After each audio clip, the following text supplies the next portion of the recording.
গতকালকে তারেক জিয়ার দেশে ফিরেছেন। আজকের দিনে এ পর্যন্ত পরিস্থিতি দেখে মনে হচ্ছে যে ভালোই আগাচ্ছে। তারেক জিয়ার সাথে ইউনূসের সখ্যতা যথেষ্ট ঘনিষ্ঠ হচ্ছে। প্ল্যান মাফিক আগানোর চেষ্টা করছে তারা। কিন্তু তার চেয়ে বেশি তাদের মধ্যে এই ঘনিষ্ঠতা বা সম্পর্ক কতটুকু আগাচ্ছে, প্ল্যান মাফিক যাবে কিনা, তা নিয়ে এদের সবার চেয়ে বেশি উদ্বিগ্ন ইন্ডিয়া। সে প্রচন্ড কামনা করে একটা প্ল্যান নিয়ে বসে আছে, তার যতটুকু সম্ভব এই দুপক্ষের কানের মধ্যে ঢুকিয়েছে। কিন্তু দুশ্চিন্তায় আছে, যেভাবে ঢুকিয়েছি সেই অনুযায়ী ফসল হবে তো, সেই অনুযায়ী তাদের মধ্যেকার সমঝোতাটা হবে তো। তারই একটা নমুনা আমরা দেখতে পাচ্ছি আজকে সকালে বিবিসিতে একটা রিপোর্ট ছাপা হয়েছে। আমি সেই বিবিসি রিপোর্টটাকে নিয়ে এখন এই ভিডিওটা করব। ভিডিওটা হেডলাইন হলো, না এটা তো রিপোর্টের, বিবিসি রিপোর্টের হেডলাইন হলো, সহিংস বিক্ষোভে তীব্র হচ্ছে ভারত বাংলাদেশ সম্পর্কের সংকট। প্রথম সমস্যা হলো সহিংস বিক্ষোভ। কোনটা সহিংস বিক্ষোভ? কোনটাকে বিবিসি মনে করছে যে বাংলাদেশের সহিংস বিক্ষোভ হচ্ছে?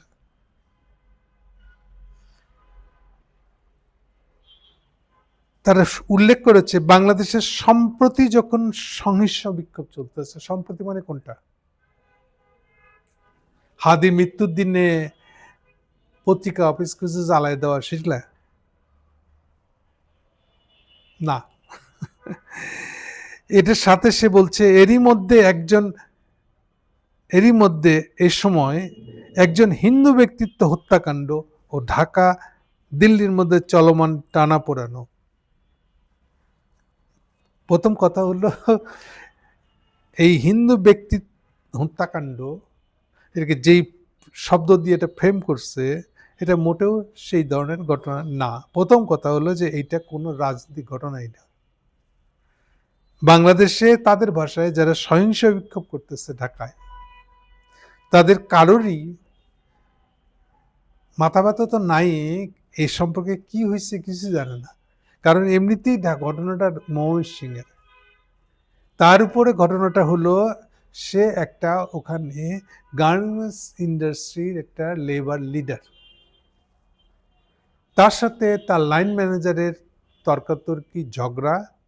লাইন ম্যানেজার তাকে চাকরিচ্যুত করেছে এবং যেহেতু সে ট্রেড ইউনিয়ন লিডার, শ্রমিকদের মধ্যে তার পপুলারিটি আছে, ফলে তাকে বরখাস্ত করার পরে এটা শেষ হবে না, সে না বিক্ষোভ করে বসে, সেই জন্য তাকে নিয়ে গিয়ে কিছু লোকের হাতে তুলে দিচ্ছে সে হিন্দু, ওই নামটাকে দিয়ে যে সে এবার ধর্মের অবমাননা করছে এবং একটা অভিযোগ দিয়ে তাকে, তার বিরুদ্ধে এইসব কাণ্ডগুলো করেছে। প্রথম কথা হলো যে এটা কোনোভাবেই কোনো রাজনৈতিক ঘটনা। রাজনৈতিক ঘটনা মানে ঢাকায় রাজনৈতিক যেসব ঘটনাগুলি চলতেছে তার সাথে এর কোনো সম্পর্ক নেই। এটা হলো প্রথম চোটে, একেবারেই না। এখনো পর্যন্ত ঢাকায় ওই ঘটনা নিয়ে কোন রাজনৈতিক মিছিল, পাল্টা মিছিল কিছুই হয়নি। যা হয়েছে ময়মনসিংহে, তাও ময়মনসিংহ বোধ হয় না, এটা ময়মনসিংহ কোনো উপজেলা, গফরগাঁও বোধ হয়, এরকম কিছু একটা হবে আর কি। যেটাই হোক, ময়মনসিংহ হলেও কিছু আসা যায় না, তার কোনো ইম্প্যাক্ট ইভেন ওই প্রশাসনিক শহরের ভিতরেও হয়নি। আর সরকারের দিক থেকে যেটা করা হয়েছে, ইতিমধ্যে ওই কারখানার মালিক, ওই যে তাকে বহিষ্কার করছে তাকে সহ তারা অ্যারেস্টেড হয়ে আছে খুনের মামলা, 12 জন অ্যারেস্টেড হয়েছে এবং সেগুলোর আইনি প্রক্রিয়া চলতেছে। তাহলে বারে বারে যে কথাটা বলছি আমি, যে এই ঘটনার সাথে এটা কোনো রাজনৈতিক ঘটনা নয়, কিন্তু হিন্দু মানমূল্য। আচ্ছা, বাংলাদেশে আপনি তো বলেন এখানে নাকি 100 জনে 8 জন হিন্দু আছে, তাহলে প্রতিদিন বাংলাদেশে যত লোক মারা যায় তার 8% লোক হিন্দু ওর মধ্যে মরবে নাকি? আপনারা যদি দাবি করেন মুসলমান মরে মরুক, সামাজিক ঘটনা বলতে কোনো হিন্দু মরতে পারবে না। হিন্দু মরলে আমরা ইন্ডিয়াতে এটা নিয়ে মিছিল করবো, তাহলে তো কিছু করার নাই। একটু নিজেদের দিকে তাকায় দেখেন। গতকালকে ছিল বড়দিন, খ্রিস্টানদের সবচেয়ে বড় উৎসবের দিন। ওই দিন কি করছেন আপনারা? অন্তত 60টা জায়গায় খ্রিস্টান চার্চে হামলা করেছেন আপনারা।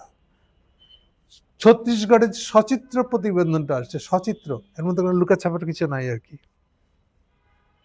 তাদের ক্রিসমাস ট্রি সহ, গাছ সহ যত জায়গায় পালিত হয়েছে, তা যেভাবে তছনছ করছে, এটা একদম ওপেনলি ওই ছবিতে দেখা যাচ্ছে। ভিডিও, ওটা একটা ক্লিপ একটা। তা আপনারা খুব ভালো ব্যাপার, তা আপনি ওইটা করলেন কেন? বাংলাদেশে তো কোথাও কিছু হয় না এটা। বাংলাদেশে এগুলো যা কিছু হবে, যদি কিছু হয়, এটা একেবারে লোকাল, এর সঙ্গে পলিটিক্সের কোনো সম্পর্ক নাই। পলিটিক্সটা তা আলাদা, এটা বোঝার চেষ্টা করেন। আমাদের পলিটিক্সে এটা কোনো ইস্যু না। কোনো ইসলামী দলের কোনো প্রোগ্রাম নাই যে আমাকে হিন্দু মারতে হবে, হিন্দুরা অমুক জায়গায় কেন করলো না, এরকম কোনো প্রোগ্রাম নাই। অন্তত বজরং দল আপনাদের যেগুলো আছে, আপনাদের বিশ্ব হিন্দু পরিষদ টাইপের যেসব গুন্ডা বাহিনীগুলো আছে, ওরা উঠতে বসতে যেরকম ভাবে কেউ মুসলমান হলে তাকে ফ্রিজে যদি গরু মাংস থাকে তাহলে তো কথাই নেই। তাদের প্রতি এই যে তাদের দমন নীতি, উঠতে বসতে তাদের গালি দেওয়া, মারের উপর লাঠির ডগায় রাখা আর কি, এরকম কোনো ঘটনা পরিস্থিতি বাংলাদেশে নাই। না, এটা বলে আমি বলতে চাচ্ছি না যে এটার ভিতরে আবার কোনো হিন্দুদের জমি কেড়ে নেওয়া বা একটু এনক্রোচমেন্ট করে নেওয়া, কচায় কচায় তার জমিটা থেকে এক হাত বাড়ায় নেওয়া, এগুলো হচ্ছে না। এগুলো হচ্ছে তো, এগুলো তো হবেই। এটা হলো সোশ্যাল পাওয়ারের ভিতরে এই ঘটনাটা সেম ভাবে ঘটবে যে যেই দলের ক্ষমতায় আছে সেই ক্ষমতাসীন দল, সে এগুলো তো এখন কমে গেছে গত 1.5 বছরে, যেহেতু ক্ষমতাসীন দলের সঙ্গে কোনো পলিটিক্যাল পার্টি নেই, তার কোনো পলিটিক্যাল পার্টি নেই, আওয়ামী লীগের আমলে যেরকম ছিল। তো আমার ক্ষমতাসীন দল আছে, ফলে আমি প্রশাসনকে প্রভাবিত করে আমার পক্ষে নিয়ে আমি তো এবার আশেপাশের যে কম শক্তিমান তার জমি, তার সম্পত্তি এগুলো দখল করবো। এগুলো তো স্বাভাবিক। আপনাদের কমিউনিস্টদের ভাষায় যেটা শ্রেণী সংগ্রাম, এই শ্রেণী সংগ্রাম তো চলবেই, সেটা তো অন্য ঘটনা।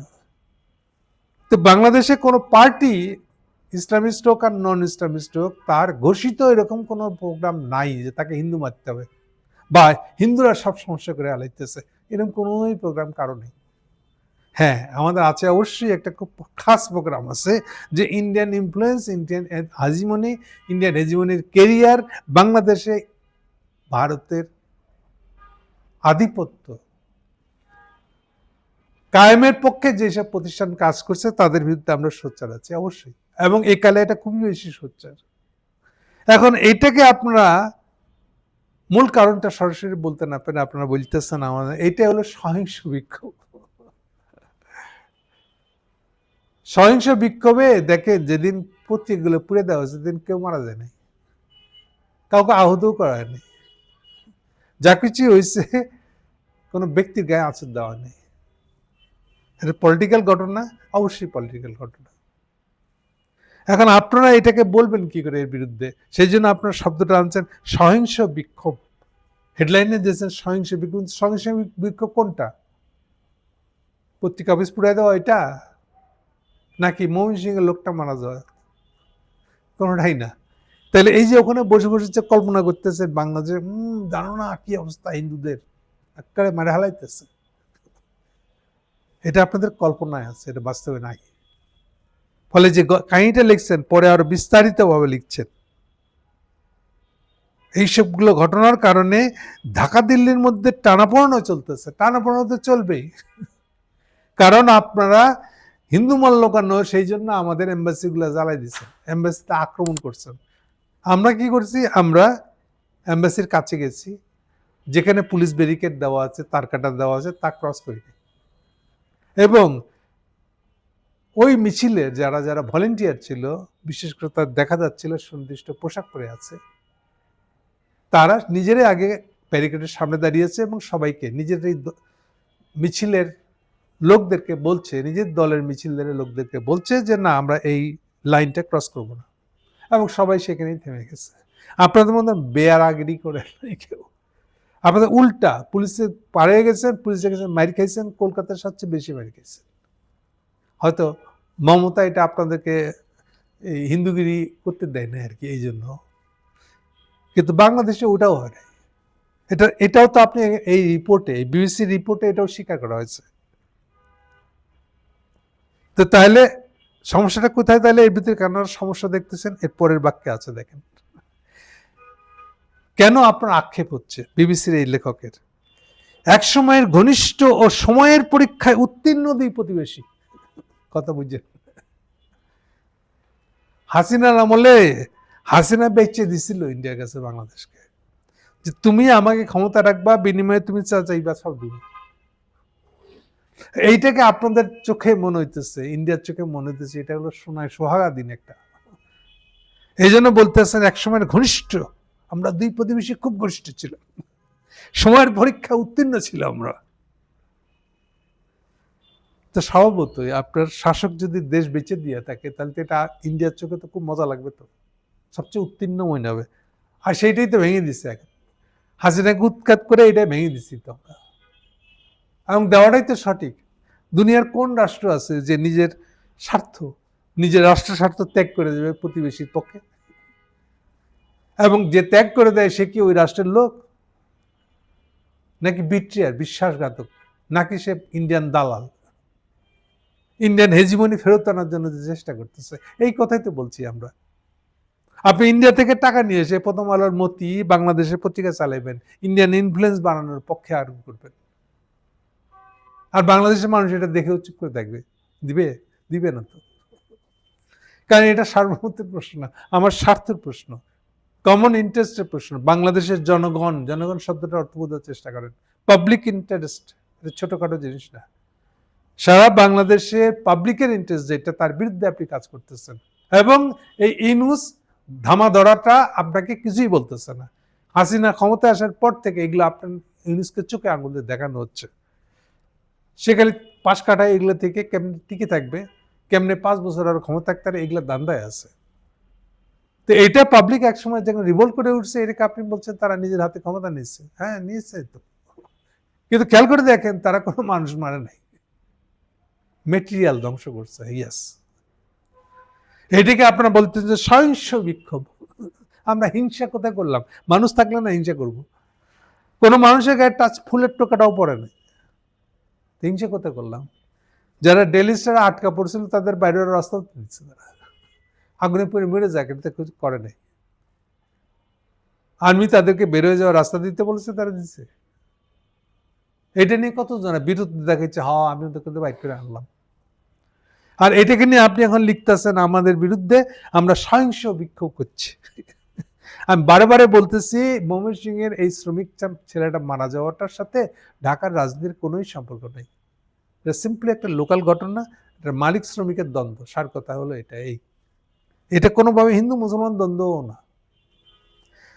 এনিওয়ে, এরপরে বলা হচ্ছে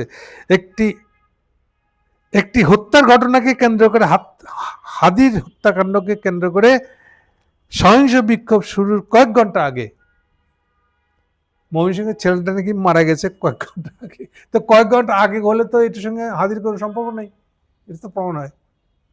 আর আমি বারে বলতেছি, এখনো পর্যন্ত কেউ, না পক্ষের না বিপক্ষের কোনো রাজনৈতিক দল ময়মনসিংহের ওই ছেলেটা যে মারা গেছে সেটার পক্ষে মিছিল করেছে না বিপক্ষের মিছিল করেছে? কোনোই সম্পর্ক নাই পক্ষের রাজনীতিক বা বিপক্ষের রাজনীতির। অথচ আপনার একটা জবরদস্তিতে এইটাই বাংলাদেশের রাজনীতির এখনকার মূল ঘটনা এভাবে দেখানোর চেষ্টা করতেছে।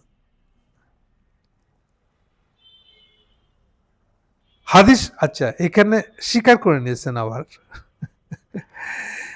হাদির সমর্থকদের অভিযোগ, হাদি হত্যার প্রধান সন্দেহভাজন ব্যক্তির সঙ্গে ক্ষমতাচ্যুত প্রধানমন্ত্রী শেখ হাসিনার দল আওয়ামী লীগের সম্পর্ক আছে। অর্থাৎ বলতে চাচ্ছে এই যে ফয়সল তো অবশ্যই ইয়ের লোক, আওয়ামী লীগের লোক। ফয়সল তো অবশ্যই নানকের লোক, এভাবে তো কোনো সন্দেহ নেই। ফলে এখানে কেউ যদি বলে যে ছেলেটার সাথে যে হাদিকে খুন করছে তার সাথে হাসিনার মাধ্যমে ইন্ডিয়া যে এখন সারাদিন বসে বসে ইন্ডিয়ার কোলে বসে এই কাণ্ডগুলো করতেছে, রয়ের কোলে বসে হাসিনার যত লেস আছে, যত চামচা আছে সবগুলা, নানক থেকে শুরু করে হাসান মাহমুদ, ইয়ের ওবায়দুল কাদের, সবগুলো তো ওর সাথেই কাজ করতেছে, রয়ের সাথেই তো কাজ করতেছে।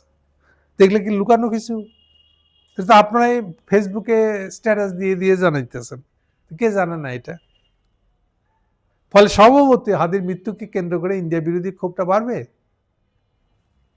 এখন ইন্ডিয়া বিরোধী ক্ষোভ বাড়াটাকে আপনারা বলতেছেন না এটা একটা সহিংস বিক্ষোভ। আপনারা যা চেষ্টা করতেছেন এটা হবে না, যাই চেষ্টা করে দেখেন, বলে দিলাম আপনাদেরকে আগাম ভারত বিরোধী মনোভাবকে এইটাই যা মুসলিম নিজে স্বীকার করে নিচ্ছেন, যা মুসলিম প্রধান বাংলাদেশ, বাইরে মুসলিম প্রধান বাংলাদেশকে আমরা বানাইছি, কোন মানুষে বানাইছে নাকি আল্লাহ বানাইছে? এটা কি আমাদের কোনো বলার কোনো পয়েন্ট হবে যে ইন্ডিয়া কেন হিন্দু প্রধান? আরে বাবা, কেউ হিন্দু প্রধান হবে না খ্রিস্টান প্রধান হবে, এটা তো ন্যাচারালি হয়েছে। অ্যাক্টিভলি কোনো কর্তা এটা করে নাই, কোনো মানুষ এটা করে নাই, এটা অবজেক্টিভলি ঘটেছে একটা ঘটনা। কোন দেশে কোন ধর্মের প্রধান থাকবে এটা কেউ কোনো মানুষ ঠিক করে না। তাহলে মুসলমান প্রধান হওয়া থেকে আমাদের দোষ হয়ে গেছে। মুসলমান প্রধান বাংলাদেশে ভারত বিরোধী মনোভাবকে আরো উস্কে দিচ্ছে, দিবেই তো। তা আপনারা হাসিনাকে ওখানে পালে পুষে রাখছেন কেন? আপনাকে বারবার সে কথা স্বীকার করছেন, আসছে সে কথা একটু পরে। তার আগে বলতেছে প্রতিবেশী দেশ দুইটা দিল্লি সহ কয়েকটি শহরে ভিসা সেবা স্থগিত করেছে। ভিসা সেবাকে আমরা করেছি আগে? আপনারা আগরতলাতে হামলা করেছেন, আমরা তাও কিছু বলি না, আপনারা শিলিগুড়িতে চালাই দিয়েছেন, আমি তো চাইলেও পারবো না। আমাকে তো সবার আগে বাংলাদেশের স্টাফদের নিরাপত্তা দেখতে হবে না? এবং আমাদের নিরাপত্তা দেখার দায়িত্ব তো ভারত সরকারের, অফিসিয়ালি এবং লিখিতভাবে চুক্তিবদ্ধ। তারা ইন্টারন্যাশনালি যে কূটনীতিকদের রক্ষার জন্য যেসব দায়িত্ব আছে, যেটাকে জেনেভা কনভেনশন বলে, সেই কনভেনশন অনুযায়ী আপনি তো বাধ্য, আপনি ইন্ডিয়া, আপনি বাধ্য, আপনি সেটা পালন করেন না। এখন উল্টা এটার জন্য আমাদেরকে দোষ দিচ্ছে। আমি তো দেখালাম, বললাম, এবং আপনারাও স্বীকার করতেছেন আমরা কোথাও ইন্ডিয়ান এম্বাসি, সেটা ছোট ভিসা অফিসে কয় যাই হোক, সেখানে ধারে কাছে যাই নাই। প্রথম দিন বিরাট আয়োজন করে ঘোষণা দিয়ে বললেন বাংলাদেশের ভিসা অফিস সব বন্ধ করে দিচ্ছে। পরের দিন দেখা গেল পরের দিনই খুলে এলাইছেন। ভিসা অফিস খোলা আপনাদের স্বার্থ, আমাদের না। তারা বন্ধ রাখেন না, আমাদের জন্য তো ভালো। আমি তো এটাও চাই যে শিলিগুড়ি কেন সব ভিসা অফিস আপনারা বন্ধ করে রাখেন। আর একটা খবর দেখলাম আজকে যে শিলিগুড়ির ব্যবসাদারেরা বলছে বাংলাদেশিদেরকে হোটেলে জায়গা দিবেন। আমি যে খুবই খুশি হয়েছি খবরটা শুনে। এই কলকাতার লোকেরাও তো এই শুভেন্দুরা উস্কানি দিচ্ছিল প্রথম দিকে, হ্যাঁ খুব ভালো হচ্ছে, একটা বাংলাদেশিকে হসপিটালে সেবা দিবা না, বুঝছো, একটা বাংলাদেশিকেও বাজারে ঢুকতে দিবা না, হোটেলে জায়গা দিবা না। এখন কি হচ্ছে, এখন কান দিয়ে বসে গেছে, সব ইনভেস্টমেন্ট গেছে গা, এই হোটেলের জন্য এত ইনভেস্ট করলাম, হোটেলটাকে সাজাইলাম নতুন করে, এখন তো দিকে হোটেলের কাস্টমার বন্ধ হয়ে গেছে। এটা কি করবো আমি এখন? তো ঠেকাটা আপনাদের, কারণ বিক্রেতা আপনারা। তো শিলিগুড়ির হোটেল মালিকরা এরকম কান্নাকাটি করবে, আমার তো অসুবিধা নেই। আমি তো ওইটাই চাই, বাংলাদেশের মানুষ ইন্ডিয়াতে কোনো কারণে না যাক, না ঘুরতে বেড়াইতে, না চিকিৎসা, না কোনো কাজে, অন্য কোথাও যাক, ইন্ডিয়াতে না যাক। নিজেই বলতেছে বাংলাদেশে ভারত বিরোধী মনোভাব নতুন না, বাংলাদেশে একটি অংশ তাদের ভারত বিরোধী কর্তৃত্ববাদের প্রভাব রয়েছে দাবি করে এবং সবসময় বিরক্তি প্রকাশ করে, সে করবেই তো, আপনি করবেন না? আপনার উপরে যদি চীনের প্রভাব হয়, আপনি বিরক্তি প্রকাশ করবেন না? আপনি তো আরো খারাপ কিছু করবেন। আমরা তো কমই করতেছি। বিশেষ করে গত বছর গণঅভ্যুত্থানে ক্ষমতাচ্যুত হওয়ার আগে শেখ হাসিনা 15 বছর শাসনমহলে তা আরো বেড়েছিল বলে মনে করা হয়। হ্যাঁ, করি তো আমরা। আপনার হাসিনার আমলে পুরা বাংলাদেশটাকে একটা করদ রাজ্য বানায় ফেলাইছিলেন, এটা তো লুকানোর কিছু নাই। শেখ হাসিনাকে ভারতে আশ্রয় দিচ্ছেন, সেটার জন্য 3বার আর 4বার ফরমালি আপনাদেরকে চিঠি দেওয়া হয়েছে, সেটা ফাঁসির আসামি, আপনি তাকে ফেরত দিচ্ছেন না। আপনি ওই যে আমাদের কামাল যে স্বরাষ্ট্রমন্ত্রী ছিল, তাকে আপনারা পাচার করছেন কোথাও, সেও তো ফাঁসির আসামি।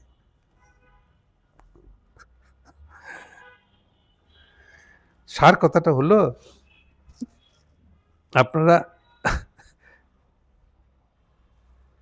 উল্টা আসলে বরং ইউনূসের সাথে তারেকের যে বৈঠক হবে, এটাতে আপনাদের স্বার্থ মতন ভাবে নতুন কিছু আসছে কিনা এটা নিয়ে আপনার উদ্বিগ্ন। এই জন্য এই রিপোর্টের ভিতরে একটা নরম সুর আছে, আমাদেরকে বুঝাবার একটা চেষ্টা আছে, কিন্তু খাসিলাত তো ছাড়তে পারবেন না। খাসিলাত যে জায়গায় ছিল ওই জায়গায় রয়ে গেছে। এমনকি আপনি এমন একজনের রেফারেন্স দিচ্ছেন, একটা ইন্ডিয়ান, থাকে সুইডেনে। সুইডেনের একটা ইউনিভার্সিটির প্রফেসর উনি, খুব পপুলার, অশোক সোয়াইন নাম তার, এবং সে চরমভাবে মোদি বিরোধী। এই জন্য উনি কি লিখছে দেখেন, ভারতের গণমাধ্যমের একটি বড় অংশ বাংলাদেশে ঘটে যাওয়া ঘটনাগুলোকে অতিরঞ্জিত করে উপস্থাপন করে এবং দেশটি থেকে সাম্প্রদায়িক বিশৃঙ্খলার দিকে ধাবিত হচ্ছে বলে দেখাচ্ছে। এবার হচ্ছে, এবার আপনারা কি আপনার দেশের লোকই দেখেন সমালোচনা করছে কিভাবে। মানুষের বোঝা উচিত, বিশেষ করে ভারতের উত্তর পূর্বাঞ্চলের নিরাপত্তার জন্য বাংলাদেশের স্থিতিশীলতা অত্যন্ত গুরুত্বপূর্ণ। হ্যাঁ, এইবার পথে আসেন, তা যত আমাদের বিরুদ্ধে লাগবেন তত আপনাদের গতি হবে। যে তাদেরকে ভারতপন্থী আখ্যা দিয়ে সহজেই আমাদের, আচ্ছা যাই হোক, এগুলো তো করবোই আমরা। এখন বলতেছে 71-এর, আসলে যেটা বলতে যাচ্ছে রিপোর্টের শেষে, যে 71 আমরা বাংলাদেশকে যেভাবে দখলে নিয়েছিলাম, এই প্রথম চ্যালেঞ্জ হয়ে গেছে, এটা এরা আমার হাত থেকে তো ছুটে যাচ্ছে মনে হচ্ছে, জানিবা আমরা তো ওইটাই চাচ্ছি, ইন্ডিয়ার হাত থেকে যেন বাংলাদেশ মুক্তি পাওয়া যায়। ওই 71 থেকে আপনারা দখলে নিয়েছিলেন, এই দখল থেকে মুক্ত হবে এখন বাংলাদেশ। এটা হচ্ছে সার কথা। আর যেটা ভাবছেন যে তারেকের সাথে ইউনূসের বৈঠকটা জমে উঠলে পরে যেরকম ভাবে ফর্মুলা দিয়েছেন, যেভাবে এক্সপেক্ট করছেন, ওটা ও পথে আগাচ্ছে, হ্যাঁ দেখে তাই মনে হবে, কিন্তু এটা যে কোন দিকে যাবে, কি নিয়ে আসবে, আপনার চিন্তাও করতে পারবেন না। বটম লাইন হচ্ছে এই, আপনাদের আশা পূরণ হবে না। Thank you.